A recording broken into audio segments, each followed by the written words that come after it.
Alive. Boss player in a Champions League final na baso between Paris Saint-Germain and the team friend Inter Milan. Yeah. For Paris Saint-Germain there, they are waiting for their crowning moment.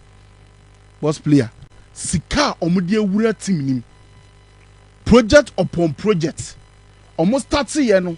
No more person will reach the top level in them. Into superstars ni ne nye omu ye pa. Zlatan mwako obi. Boss player, Neymar mwako obi. Messi mwako obi. Di Maria ko obi. Ni nyina nya dia. Atumi amomo da crowning moment. Angels. Omabo Champions League final bako in the COVID era. Bayern Munich and the Hansi Flick eyi omu eje title no efri omu nsem. Eti PSG de omani suadi hunu nyina ene say ombetumi age that Champions League no. Because oko France wa Marseille for ni ball mechi because Marseille no waje Champions League ni bi. Wo PSG no nso unyi bi. Eti eba football banta na Marseille for ni the PSG for omo Champions League no ehwa omo e PSG for no. Omo de pa mu tire.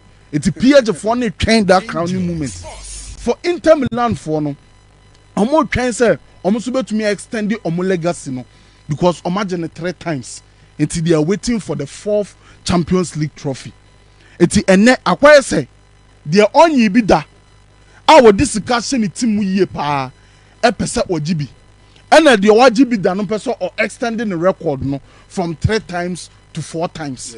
And I think say PSG yam more mabaso no be any say Mbappe kono eno mabeji agukura but the Luis Campos send your Masia team and say moving from the superstar status of the project, that is the phase 1 no about phase 2 of buying young talent no they are supplementing your top players no more no abo mo to reach that level 2 seasons in the boss player or boss semi final bako and once I reach final bako with that project now what I say that is the young players and also the top players now omo ye no it's a never send and no besi akọ but boss player can catch us afiwe eye oni bie ene mobrofo afi because enoma akokoko season we mu kire say oje trophy ache ana wunyi bi da the likelihood so betumi agene e wosoro yie pa I season we I trend bia eko Chelsea for na akosa ade no Robertis gi omade edi hwehwe animu trophy es Global Bratislava monye wakoje trophy na boso sa we should say Jinx no break it that Jinx na break is because majority no also majority in the county because Crystal Palace o share omo Newcastle mu nyina nti akwai se majority no wosoro onkofo bi nko blue fo bi nko de trophy es nkwala no mo no omo nkwala trophy akwaji nkwala trophy akosho bi for 1 Milo games ayo mo akwaji atawo ni asakose obi for 1 boss player eti so we shut that trend in dia make us a PSG and that likelihood of winning the Champions League because stadium ho na yakwa kobono no that is the Alliance Arena no medical catch say obi a wanyi bi da akobo final ho bi a oneje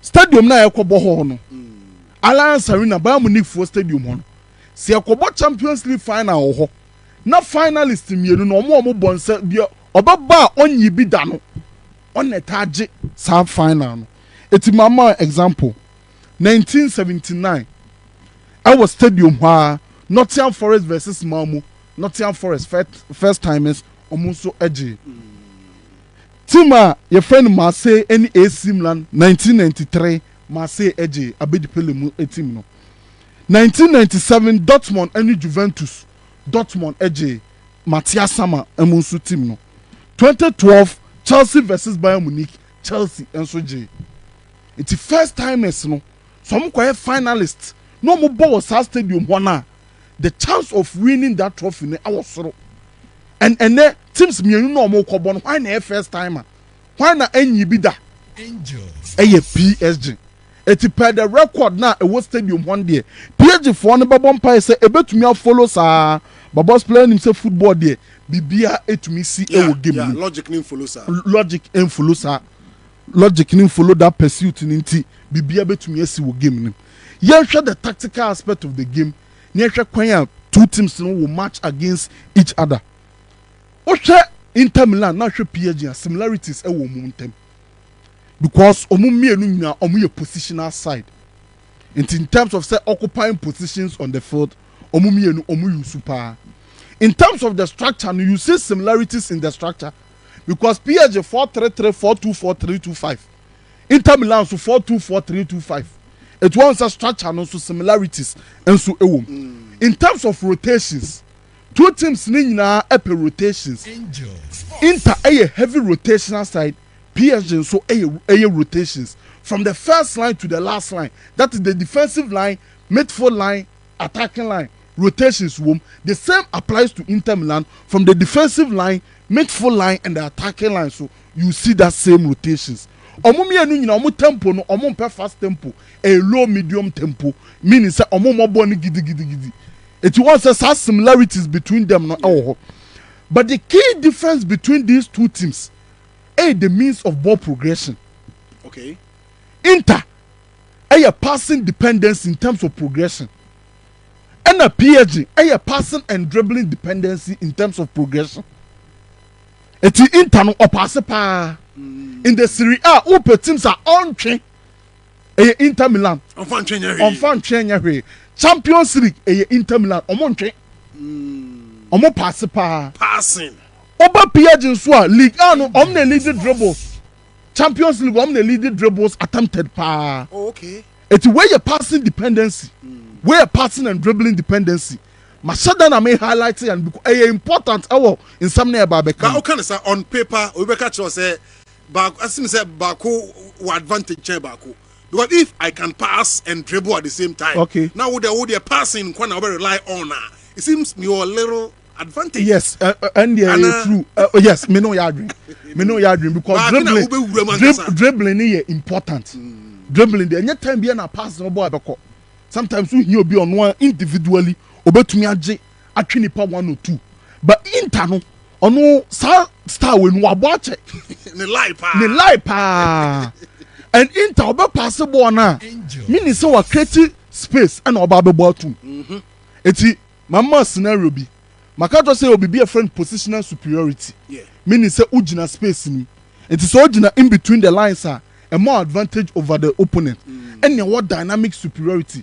At a position near you are occupying the space, dynamic superiority near you are arriving in the space.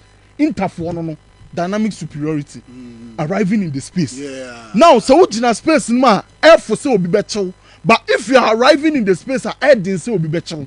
And only interfor the omudi yewono. Na sa what shall money Barcelona boni bi. Na say interjibo no na boss player omo pass the aba. We Barcelona near yembe sa. Because they are well drilled, almost understanding that concept of pass and move, rotations, pass and move. Etu pass here no movie, no kwejina space, no ajebo no asa pass no movie. Eti debia no almost disconnect setup no. And a PSG no so pass it. Ono so jebo na odebetuma ma Dembele obetwe, odebema Varaskelia obetwe, odebema Bakolo obetwe, Duwe obetwe. Eti almost so passing and dribbling pa. It's in terms of ball progression, omumienu different kakra because one I rely on dribbling power Bako and rely on dribbling. Now and I mean focus on the high presses there be. Yen nim omumienu. My baby can once PSG on betumi abobo na afa pressing through short passes and Vitinha all drop it deep ababeka center backs no. Omuye very good. Inter Milan ebetumi abobo no e dia afa pressing through this pass and move rotations no and no say good in the long balls sabo no to me more far from above soro inter concept no Lautaro Martinez Marcos Thuram boss player 2 target men ya bobo ne ma omo a sa wonya defender bi a ho odin a on be hawadwen etimaquinos ni William Pacho ene adwuma wo mo so papa because Lautaro Marcos Thuram physical center forwards excellent with their back to go and target man omunim ye it is a long ball ne ba betumi apem long ball na siwachi no be the America ko running onto that long ball especially Barella eti esa sadio no mu hwani enu tinam say men kwa high pressing ni mu bebre no because Inter obetumi aba afafam pass and move rotations, and also their long ball. PSG so very good in terms of passing the ball from back to goal. Now almost at the ball no echo. But baby, I'm focus on. Teams ni mi no omo attack no, ene omo defense no. Inter omo nim defend pa. Omo concede 10 goals in 14 matches omo boss so far in the Champions League. It's just a open one team omo nim defend pa Inter Milan. So 10 goals no omo 6 from Barcelona. It's just a 4 na aka no there. Eno ye previous matches no. It's Barcelona 10 goals no concede Barcelona na say ni mo 6 yeah. And Barcelona attack ni so de nim say omo se goals pa. It's a kwan ben so and na wo hwe ball na be hu no ma bia PS be ya omo de be break you omo down. Me Saudi Inter block ni si wo. Na the Arsenal block ni si wo. Me fa Arsenal block no. Because Inter block no problems will be wom. E che Arsenal de no. Arsenal mid low block no e den say be break it down. Inter de no enye den sa. But oh yeah, usuro because of the transitions na e be si wachi no. Eti yanhwe se ne Inter e defend 5-3-2 etumi ko 4-4-2 5-3-2 etumi ko 4-4-2 and omo ye very compact in between the lines omo defend the wide areas na as a block. It is only Inter 4 ball you know that structure and say that 5-3-2 no and no na ombeba be use. It is 3 players for midfield line not 2 strikers no e do manim kama. Omo maintain central compactness say players bebre e wo central area no a untumi bully omo wo ho. But now PSG onim low block bubu pa PSG onim low block bubu PSG makacho so ono so rotate eti PSG ye use time bi mo omo say anchors and floaters angels ti word ni ye anchors and floaters 05 oya wo pentam do and no Nigeria mu ni say anchors and floaters omo anchor team ni mean say they hold the weight. Okay. Omo hold the weight no more wide areas no wide area both vertically and horizontally. Okay. It we have center backs deep and ye omo hold the weight no and the floaters ni ye omo mfimfin no omo and they move no that is the floaters. Now it will share Inter 5-3-2 nini 05 ko ani mame. Okay. It will Inter for so omo defend ya o share 5-3-2 na very compact in between the lines and then say odi be room. Now 05 yen ko ani me anchors and floaters no enie anchors no and 3 na what defensive line nim no and 2 na air stretch pitch no those are the anchors. Floaters ni omo gun fifi no omo and the cause problem pa with their rotations. And Makacho say PSG rotation no so started from the first line to the last line, particularly the left center back ehono Nuno Mendes obonsa wabeka back line nim sa Nuno Mendes e obonsa wakọ animu akwa last line, that is the attacking line nim. It mostly you see João Neves any Vitinha omo ba be back line nim. It is how rotations way a bit structure no sa João Neves and Vitinha be back line nim. Na Nuno Mendes kwa nanim eko hodu weight ne dia mini say Dembele be won fifi wo bi Varaskelia na wo left wing go be won fifi wo bi João Neves be won fifi wo bi and na Fabio Ruiz nso be won fifi wo bi na constantly omu movie na omu exchange. It is sad way interfona anhwe we bi na omu so amfa container e be ha omu pa because ye wo mu anko team no ebo team no e de kwa animu and wo mo float around that omo di create space and PSG so ye team bi a omo ta run beyond online pa ye obi a obe run beyond the midfield line ye obi obe run beyond the back line and omo sa wo pace they have passes and so omo tumi pick up these runners eti o float around no create space na no be run for space ni abobo na man o float around no create space no be a run equal space ni abobo na man eti ehse Inter Milan for ni ehwe den ti ameka sa asem wen say Inter Milan for wide center backs no omu pepie Bastoni se na be second be bo a omu mienu no omu ta follow omu man and PSG on your positional side meaning say there is a player in the half space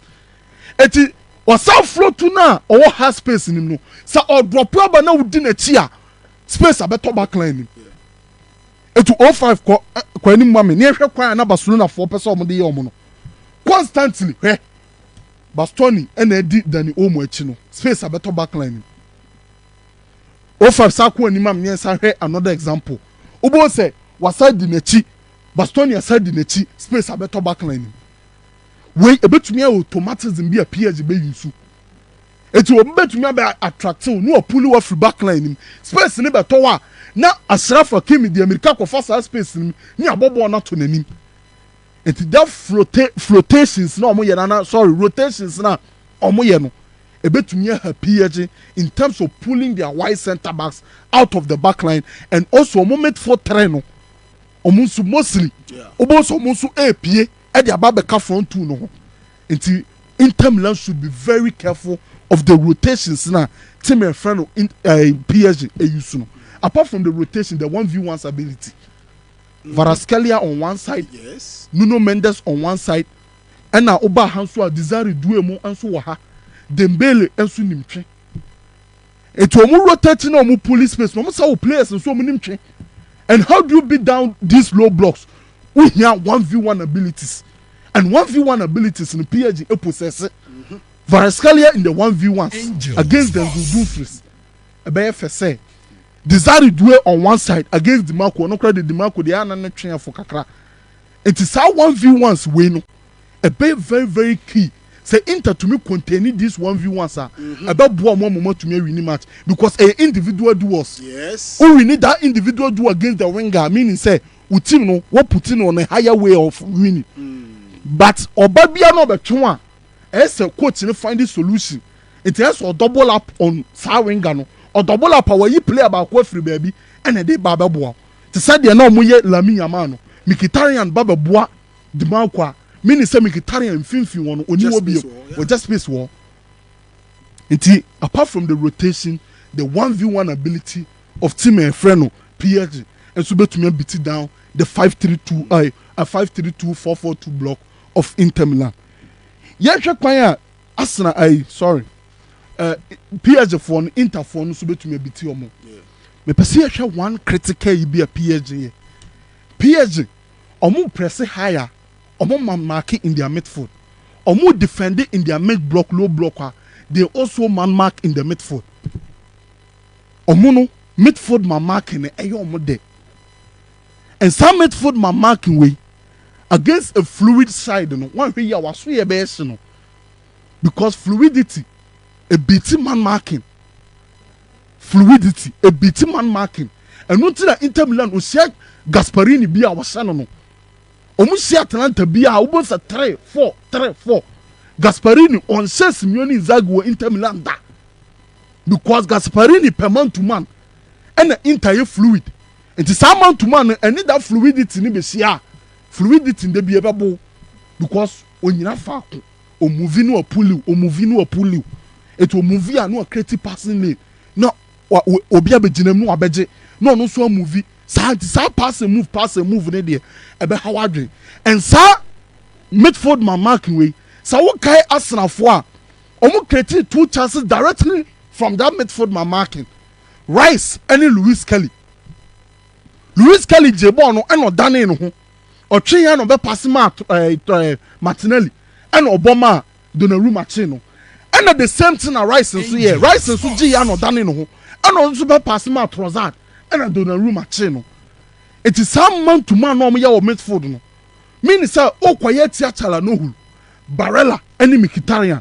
These are 3 players or very good in terms of getting away from individual pressure. So oh man 1v1 now defending 1v1 or jebo no bet me they are down. Barella ni Chala no particularly. Barella no kwado mo hwe ni ye. Ojibon no now pressing obetumi dia down or down wa or de kwa nanim enti say PSG for no omo limited that man marking na e won midfield ho no some man marking na e won midfield no so mo hwe ni ye some man marking won midfield a hwe de Liverpool e de yomu in this instant omo nya make sure so megum finfi won na omo tumi make sure omo isolate omo fullbacks in 1v1 because midfielder no on to me ma me boa fullback no because of how omo pulling the abon finfi and Oba Besia Inter Milan boss player midfielders ni nyina fa ko team no ɔmo nyina fa ko kyɛ sɛ Inter Milan fo asɛm ne deɛ team a ɔntwe nso de bia ɔhyɛ go eti ɛsɛ ma ohun sɛ ɔmo hu ohun in terms of how a ɔmo create space and how ɔmo arrive in space you cannot man mark Inter Milan sɛ ɔne ne kɔbɔ ball na wɔyɛ man marking across the midfield across the pitch on the Hawadri eti ɛhwɛ Inter Milan images ni bi hwɛ image hwɛ kwan a team no on man marking Inter Milan kwan a Barella ɛne Calhanoglu apuli ɔmo ama Lautaro aba saa space mu ebe receive this is why free ọba abẹjẹ ọmọ puli ọmọ because of that man marking now ọmọ yẹ ẹwọ Calhanoglu ẹni Barella so no you can't be doing this against Inter Milan the entire game ebe ehu ẹdi ama o because they are fluid they have players and so on they can get away from 1v1 pressure individual pressures by receiving and turning away from the pressure yẹn hwẹ another example. Atlanta for no so ɔmo man mark ɔmo hwɛ de wo ɔmo so puli ɔmo attract Atlanta for midfield line no hwɛ space ɛdɔ ɔmo akyi kakraka ɛwɔ ɔmo akyi eti wɔn na ɛba bɛ drop ɛbɛ receive Marcus Thuram bɛ drop ɛbɛ receive eti ɔmo puli midfield line ni nyinaa firi hɔ ɛna ɔmo create space kakraka wɔ ɔmo akyi ɛna ɔmo ba bɛgye you can't man mark against Inter Milan a fluid side team a oyi dynamic superiority bebree or passing no movie no say obetumi a man mark yomo and this is one area as a team a friend Inter Milan Inter used to cross his papa Inter omo cross pa omo cross no omo cross so a boss player now Inter used to concept of overlapping center back that's mo mabeka won asem da hwe image Jambesek center back on a one wins no teams some use back three system untan hu bi but because of say Inter fluid ninti the center back to me overlap it Inter sometimes almost structure of 3-2-5 no etum better than 2-2-6 with two center backs na overlapping onto the last line and as a counter attack ni tisi o matia o ma wu no sa overlapping center back mienu no omo ko manima counter attack ni tisi o tia PSG omo bo 37 counter attacks in the Champions League 37 and now mono and yes carrying in transition they can also dribble in transition so the ball neighbor on counter attack now say no betumi atwe nti yes Inter for no careful that overlapping center back and eboa in terms of Sebastian ban anim abaswingi in crosses now we pull it Marco at the other inside but boss player match we set pieces on se PSG for ni di agora Inter for ni dwuma mo de be di omo corner kicks ni free kicks no Inter for set piece coach e friend Ferruccio Sarasaro fantastic man Inter 17 goals our set pieces our Serie A last 9 Champions League goals and move 4 from set pieces and supposed play only Inter but almost our height Acerbi Bastoni Pavard Lautaro any Calhanoglu mo omo nyina so wa etu omba box no bi on be Hawadri etu ya hwe graphic yi kakra bi hwe se no mo se tu omo set pieces ni nyina ye out swingers omo ntu in swingers o out swingers nkwa no mutu etu hwe graphic na bo so mo corners nya eba bonten instead of say a run inside and say eba bonten sana ahoden no mo de pin ball no boss player say PSG are careful and PSG so consider 11 set piece goals in the league almost second in terms of set piece goals considered a league to boss player just is one detail a very important for team my friend PSG if they are able to defend the set pieces I think say able to me abomo but man to me defend there ebe how mo okay Inter goals from the share Barcelona first leg 2 now from set pieces okay 2 now from set pieces it is Inter for no PSG for no where Inter for no ye omo out swinging set pieces in a nutshell no when say match with the boss player personally in the obi obeji bia ha me de me de na kan pese Mikel Arteta na eje wo abre ba na wo firim na dan me ni na ne kura edi won komo bo mo ma Luis Enrique gia ne baba na wo wuye no on say no so betumi ama no na re chekere kakra Simeone Inzaghi so be ye adwuma wo Inter Milan ɔno nso lose Scudetto nso win a ɛha adwene nti personal aspect deɛ obi a win a ɛbɛn mi de but sɛ me predicting deɛ ɛbɛn de but me predicted deɛ analysis no sɛ ɛbɛ arrive sɛ bi a yes me predicted deɛ pɛ nneɛma a ɛyɛ ne deɛ mɛma Inter 51%, mɛma PSG 49. Wow. Yes, me the set very close. Yes, me the set piece no ɛna one. ɛyɛ determine factor no. Sa set piece no. Okay. And Inter ɛbɔbɔ a ɔmo short ɔmo ɛbɔ mu 31% here from set piece. The sa set piece hɔ no ɛna me de yɛ that determining factor for that 51% no. Although say PSG share good, PSG is good. But from a personal aspect, the BGB boss. Yeah, okay, madam was say the governor. No pay me banani so na mati baby onu so free eba and that big game no eba so Champions League final Inter and